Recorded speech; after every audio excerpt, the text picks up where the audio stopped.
Hello everyone, स्वागत है आप सभी का हमारे यूट्यूब चैनल स्टॉक हसल पे। तो कैसे हैं आप लोग? चलिए शुरू करते हैं आज की वीडियो। आज की वीडियो में हम बात करने वाले हैं टीसीएस की क्वार्टरली रिजल्ट जो अनाउंस किया है, क्वार्टरली और ईयरली। और पहला पॉइंट क्या होगा, दूसरा पॉइंट होगा कि मार्केट में क्या न्यूज़ चल रही है टीसीएस के रिजल्ट से, और क्या थे एक्समेट, क्या बीट किए हैं या नहीं। फिर करेंगे हम टेक्निकल एनालिसिस सबसे लास्ट में। तो लास्ट तक बने रहिए हमारी वीडियो में। और ऐसी ही वीडियो देखने के लिए हम टेक्निकल भी अधिकतर करते रहते हैं। अभी क्वार्टर रिजल्ट और सीजन चल रहा है, तो रिजल्ट की video plus quarter plus technical भी करते रहते हैं। तो ऐसी ही वीडियो देखने के लिए आप हमारे चैनल को सब्सक्राइब कर सकते हैं, प्लस बेल आइकन दबा सकते हैं, जिससे आपको टाइम टू टाइम नोटिफिकेशन मिलता रहे। तो हम आ चुके हैं audit consolidated statement financial result की, टीसीएस की फाइनेंशियल रिजल्ट पे। तो अब हम बात कर लेते हैं पहले टोटल इनकम की कि कितना हुआ है टोटल इनकम। तो ये देख पा रहे हैं आप, यहाँ पे सेगमेंट ईयरली यहाँ पे कंपेयर करेंगे, पहले ईयर टू ईयर, फिर यहाँ पे क्वार्टर की ईयर का डिफरेंस करेंगे, फिर यहाँ पे क्वार्टर टू क्वार्टर, मतलब पिछले क्वार्टर, ये दिसंबर का 2024 का क्वार्टर, ये है 2024 के मार्च का क्वार्टर का फोर्थ क्वार्टर था पिछले साल 2024 का, और ये है फोर्थ क्वार्टर 2025 का। तो इनके बीच में हम कंपैरिजन करेंगे। आई होप आपको ये समझ में आ चुका होगा ऊपर का।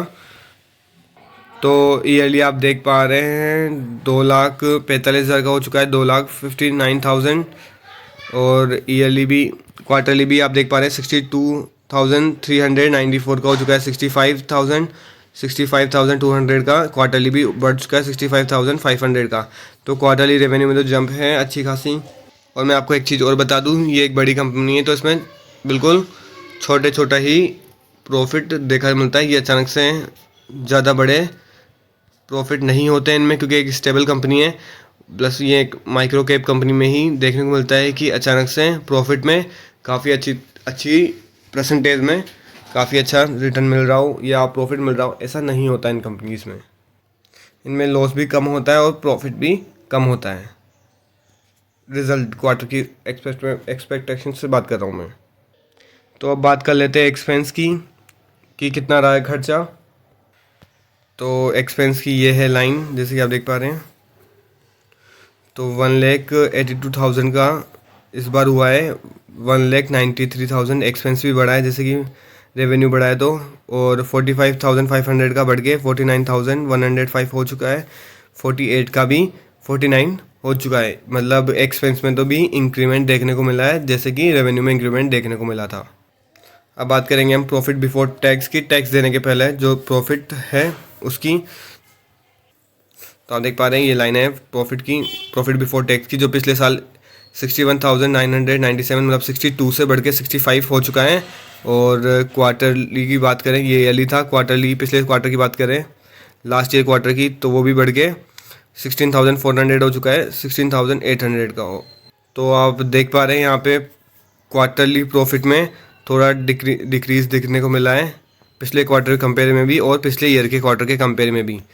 तो 16,400 से अपन कंपेयर कर रहे हैं 16,402 से, जो कि 16,000 पिछले क्वार्टर में आया था, 16,666। और उससे पहले एक साल का भी अपन ने बीट नहीं कर पाए। तो पिछले साल क्वार्टरली बहुत अच्छा था, शायद तक 16,800 का, अभी 16,400 पे हम बैठे हैं। तो यहाँ पे प्रॉफिट में हमें कमज़ोर देखने को मिल रहा है पिछले क्वार्टर के हिसाब से, कंपेयर के हिसाब से। तो जैसे कि आपको पता है बिफोर टैक्स ही अगर डिक्रीमेंट है तो नेट प्रॉफिट भी डिक्रीज़ ही होगा क्वार्टरली, और ईयरली तो हमें थोड़ा अच्छा देखने को मिला है। तो ये रहा profit of the year, tax wax को हटा के। ये जो ऊपर वाली लाइन देख पा रहे हैं आप, ये है टैक्स की। ये जो लाइन देख पा रहे हैं आप, ये है टैक्स की, जो अपन इसमें से माइनस करके हमारे पास ये आ जाएगा प्रॉफिट ऑफ द ईयर। तो ईयरली बात करें, तो ईयरली बात करें 46 का। हाँ, अब आपको सही समझ में आ जाएगा, थोड़ा मैंने बड़ा कर दिया है इसको। तो 46,000 का 48,000 हुआ है यहाँ पे ईयरली। तो ग्रोथ देखने को मिली है, बट जो क्वार्टरली है फिर से ऐसा अपन को जैसे पता था 12,500 का हो चुका है, 12,293, और 12,400 का हो चुका है, 12,293, मतलब 12,300। तो हमें नेट प्रॉफिट में डिक्लाइन देखने को मिल रहा है, तो इससे शायद कल मार्केट पे इफेक्ट पड़ सकता है। अब एक बार देख लेते हैं एस्टिमेशन क्या आते हैं। ये जो भी हुआ है टैरिफ के कारण हुआ है, जो भी इसमें प्रॉफिट में आपको नेगेटिविटी देखने को मिल रही है, कमज़ोर देखने को मिल रहा है, ये सिर्फ और सिर्फ टैरिफ के कारण हो सकता है। और शायद जो नेक्स्ट क्वार्टर होगा उसमें भी हमें टैरिफ का थोड़ा देखने को मिले। चलिए चलते हैं अब न्यूज़ पे। तो कंपनी का रेवेन्यू तो ठीक ही रहा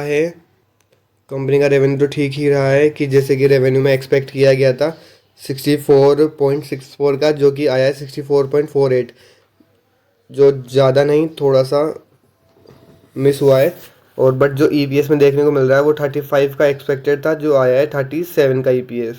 तो लगभग 3% का एस्टिमेशन में बीट हुआ है।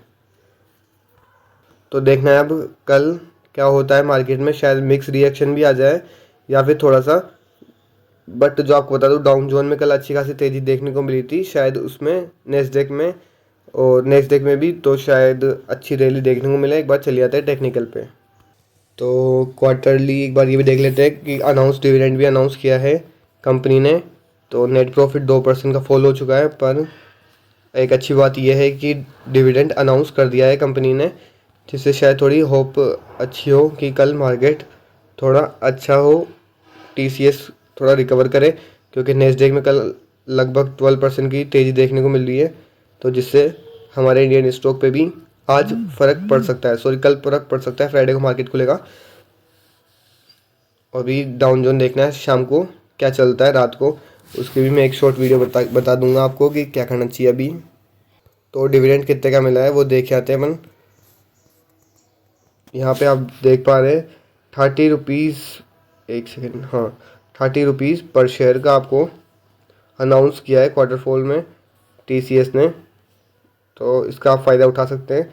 बट जो बता दूं, ये आपके उसमें से ही माइनस हो जाएगा, टीसीएस के जो प्राइस होगी ये उसमें से ही माइनस होके रिफ्लेक्ट कर देगा आपको यहाँ पे। तो आप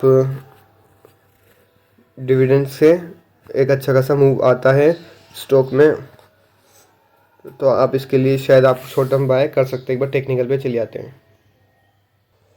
तो हम आ चुके हैं 15 मिनट कैंडलस्टिक पे, टीसीएस की 15 मिनट कैंडलस्टिक पे। तो कल मार्केट शायद हो कि गैप अप ओपन होगा। तो यहाँ पे अगर 3265 पे एक बार ये ऊपर जाके यहाँ पे अगर आके वापस जाता है, तो हमारा जो टारगेट रहेगा 3343 का रहेगा। लगभग आधा % ये गैप अप हमने ये ट्राई किया है। अगर होता है तो आप कल इसको बाय करें, और जो स्टॉप लॉस रहेगा वो आज का जो क्लोजिंग है वह हमारा स्टॉप लॉस रहेगा कल। जहाँ तक हो सकता है, अगर आज नैस्डैक नहीं गिरा ना, तो कल गैप अप ओपन होगा और ये ऊपर जाने की कोशिश करें कल, नहीं तो परसों में टारगेट अचीव हो जाएगा। अगर आप मार्जिन ट्रेड करते हैं तो आप टारगेट रख सकते हैं 3343 का। लगभग यहाँ से 100 पॉइंट है। और परसेंटेज में कैलकुलेट करूँ तो परसेंटेज में आप देख पा रहे हैं लगभग 2.38 का परसेंटेज है, लगभग 77 पॉइंट्स है ऊपर की तरफ। यहाँ पे आगे इसको क्रॉस करता है तब देखेंगे क्या होगा टारगेट वगैरह, तो आप इसको एक बार कंसिडर कर सकते हैं। तो कल गैप अप तो होने वाला है, तो कल बाइंग जोन ये होगा हमारा। ब्लैक लाइन जो दिख रही है आपको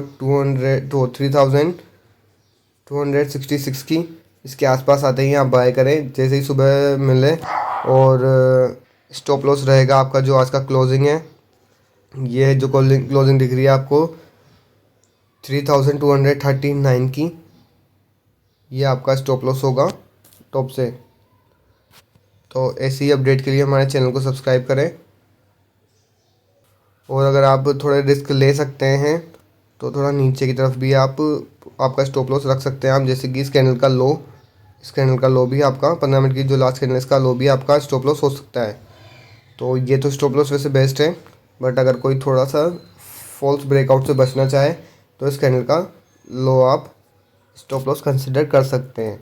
तो मार्केट एक बार ऊपर जाके फॉल्स डाउन बैक देने की कोशिश करें। और अगर आप 50% अमाउंट से अगर यहाँ पर ट्रेड करें तो और भी बेटर है, यहाँ तक प्रॉफिट के लिए मेरे को नहीं लगता वापस आएगा, बट इन फ्यूचर कुछ भी हो सकता है, कुछ प्रिडिक्ट नहीं कर सकते। तो टेक्निकल होता है ये लगभग 70 to 80% ही सही होता है अच्छे से का।